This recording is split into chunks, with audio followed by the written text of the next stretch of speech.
Hey family, what's good? This is your girl, I am the Bronze Goddess, and I'm back with another strawberry letter. I thought I would take advantage of a little bit of free time right now. So yeah, I haven't even pre-read this one, and it's long, so we'll see. I may end up having to read the whole thing. Forgive me if this video is over 10 minutes. I try not to make videos that long, but y'all send me letters that take 10 minutes to read, and I have no choice because y'all know your girl can talk. So anyway, let's go get them. I'm in a relationship with two guys. Ooh, okay. I know that, anyway, I know that men do this all the time. This is my first time doing something like this, and it's really messing with my heart. Well, I met dude number one a year ago. We spent time emailing each other before we actually met in person. We eventually met, and he is a size too small for me. I am a thick woman, size 12, waist, hips, booty, 34, triple D. Girl. And on the other hand, he is little. Oh, she just said he's little. She didn't even give him his measurements and nothing. Just he's little. Okay. We're both the same height, but when I wear heels, so you know, we're both the same height, but I wear heels, so you know how that is. Anyway, his size bothers me. I don't feel comfortable dating someone who can't lift me up physically.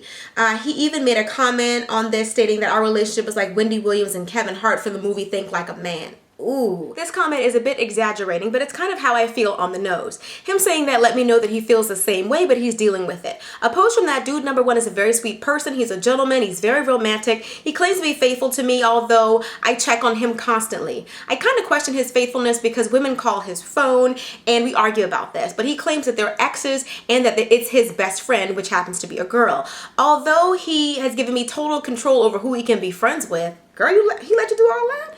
Okay, it still bothers me that these women still trying to contact him. But the main issue that I have with guy number one is financially he is stuck in life. He always tells me that he wants to be rich, but he makes no plans of making that happen. He used to have a job when I first met him.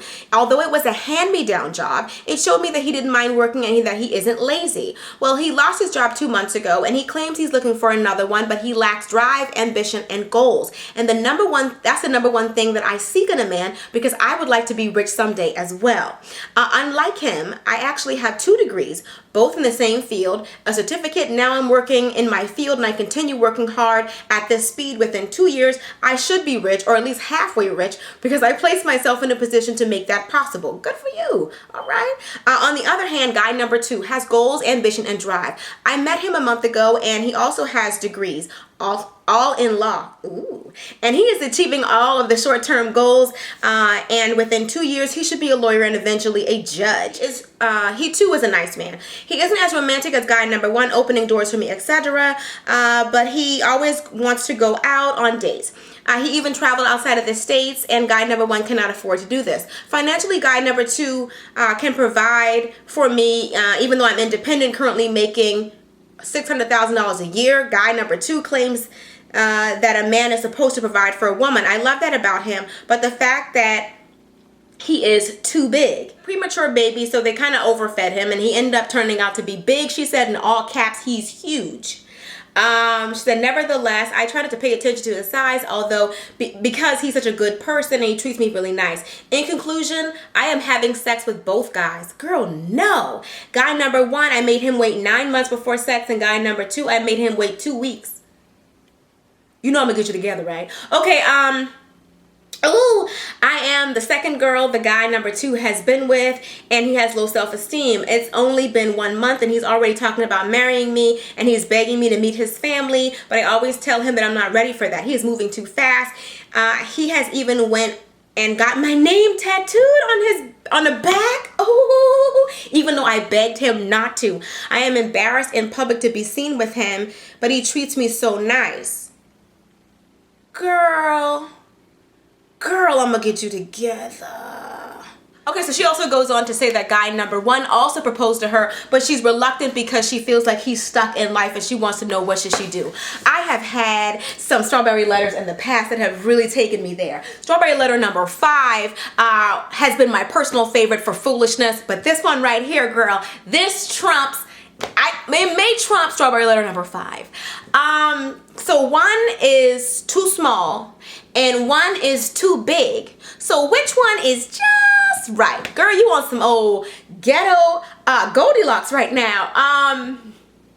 First of all, number one, why are you sleeping with both? There is nothing wrong with a woman dating more than one man. My father, my own daddy told me that there's nothing wrong with a woman dating more than one man. As long as you're not sleeping with them, then it's still classy and dignified. But you're sleeping with both of them, you're setting yourself up for failure because you don't play with men's emotions and you're playing with two men's emotions. You're talking about your heart is being messed up. I think their heart would be messed up if they knew that that's what you were doing. If they both care enough about you to be speaking marriage with you and you're sleeping with two of them behind their back, I think you're playing with fire there. I think you need to make your decision immediately and stop being intimate with both of these men, okay? That's the kind of stuff that ends you up on a show like Maury, talking about who's the father. I'm just keeping it real. I hope that you're being safe. You talk about how intelligent you are and you have all these degrees. I hope that you're being smart enough to protect yourself because this is troublesome. Okay, I don't think that don't carry yourself like this. Don't do that. It's too dangerous in this day and time to be doing that. But beyond that, besides that, you need to decide what you want out of life. And if neither of these guys are it, let them both go. One don't have enough money, and then this one has enough money, but you don't want to be seen with him. And you let the man. You said you didn't. Why you let the man tattoo your name on his back? You said I tried to tell him not to. I bet if you told that man that you were seeing somebody else, he wouldn't have done it. You was playing the faithful girlfriend, holding his hand probably while he got tatted up, knowing good and well you were sleeping with somebody else. You could have stopped that man from doing that. You playing games and it's dangerous. I can say that because one of my best friends, her mother was killed from a man who found out that she was cheating on him after he proposed to her. He killed her for that. So that's why I take it really seriously when you got two men love you enough to want to propose to you and you playing games with them. It's not safe. It's dangerous. It's dangerous physically, emotionally, spiritually. It's not a good idea. Take it a lot more seriously than you are. And if you want somebody that makes more money than you, then go ahead and get what you want, but don't settle for them. And don't treat them this way. I feel like the victim in this story are the two dudes. You don't sound like a victim because you're getting what you want. You got the nice guy opening doors and whatnot, and then you got the not so, well, he's still nice, but you got him spoiling you over here. Where are you the victim at? No, they're the victim because they both actually care about you and you playing them both. So you wrote me expecting me to help you choose? Girl, you serious? Like, you know who I am, right? I mean, this ain't your first strawberry letter, girl. No, ma'am. What you're doing is wrong and it's dangerous, and I don't think that is wise for you to do that. If neither of them are what you want, cut them both loose and go find somebody who is. And don't you let the man tattoo your name on his back. You know what that really symbolizes? I don't know what your name is. Karen got my back. And you really don't have his back, do you? Girl. I didn't mean to go in on you, honey. I really did not. But like I said, I had a friend whose mother was killed doing the same thing that you're doing, and I'm trying to wake you up. Some women don't get to live to tell this story. So I say you need to clean this up immediately, in my opinion. And don't you think you're the victim, honey? How you the victim? You got two sweet. You say they're both sweethearts. Anyway. I love you. It may not seem like it because the love is tough, but that's kind of what I give. I say that you should pray about your situation. Stop being intimate with both of these men. You don't do that. Don't do that because all that does is make them feel like they're close to you and they think they have an intimate connection with you. They don't realize they're saying that dude number 2 is sharing the same connection with you as dude number 1. Don't do that. That's not fair to them. What you're doing, I feel like, is wrong. And even though you wrote me and you expected me to be on your side, I have to be on the side of what's right. And what's right is not playing with people's heart. That's really mean. That's a mean-spirited thing to do. If you're just dating them, then just date them. But don't sleep with them. And don't make them think they have exclusivity with you when in actuality they don't. I love you and I'll see you in the next video. I know people are going to disagree with me. They're going to say that I'm being too harsh. I'm not going to change. I'm going to keep it real like I've been keeping it real. And yeah, I will see you guys in the next video. Till next time, later divas and dudes. Deuces.